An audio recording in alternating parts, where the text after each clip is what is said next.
میں سمجھتا ہوں میں نے زندگی پہ خودکش حملہ کیا تھا.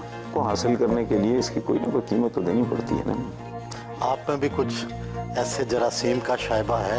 دھنک میں قلم کاری سے نام کمایا، پھر فلمی شاعری کی، نگار خانوں میں بھی گئے اور جیل کی سیر بھی کی.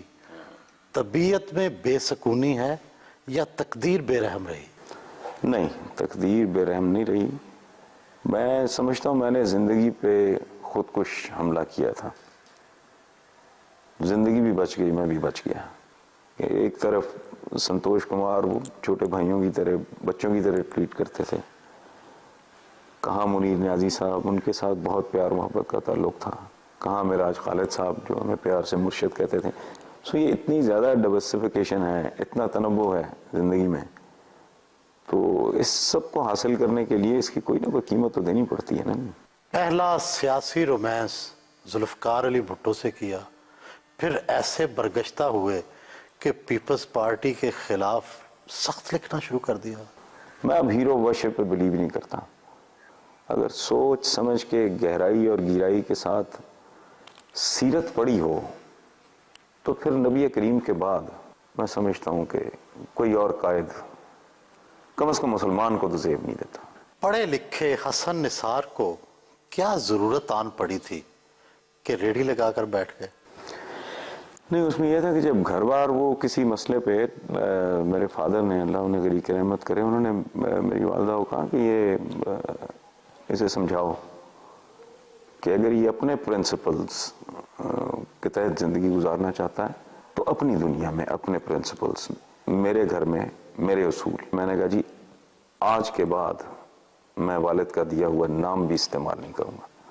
حسن نثار از ناٹ مائی ریل نیم.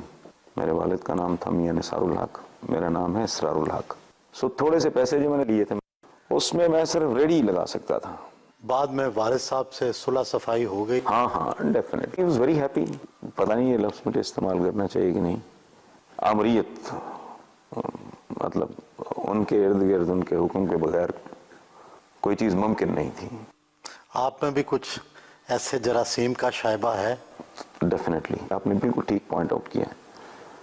میں اپنے ارد گرد، اپنے ماحول، اپنی دنیا میں اپنا کمانڈ کنٹرول، لیکن میں فلیکسیبل ہوں. آپ کو زندگی میں بہت بڑی کامیابی تو کالم نگاری سے ملی، اس طرف آ کیسے گئے؟ یہ حادثہ ہے. مجھے بے نظیر بھٹو صاحبہ نے it was forced in fact کہ مساوات کے آپ ایڈیٹر. اچھا، جب میں نے ٹیک اوور کیا مساوات تو آئی ریئلائز کہ یار اس میں تو کالم کوئی نہیں ہے.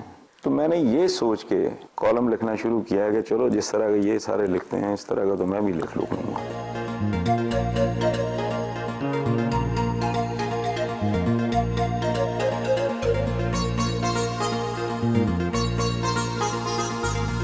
اخبار پڑھنا ہو یا کالم لکھنا ہو تو وہ خوبصورت ماحول میں بہت جلدی آتا ہے، لیکن ویسے ہی ٹھیک بھی ہو جاتا ہے جلدی.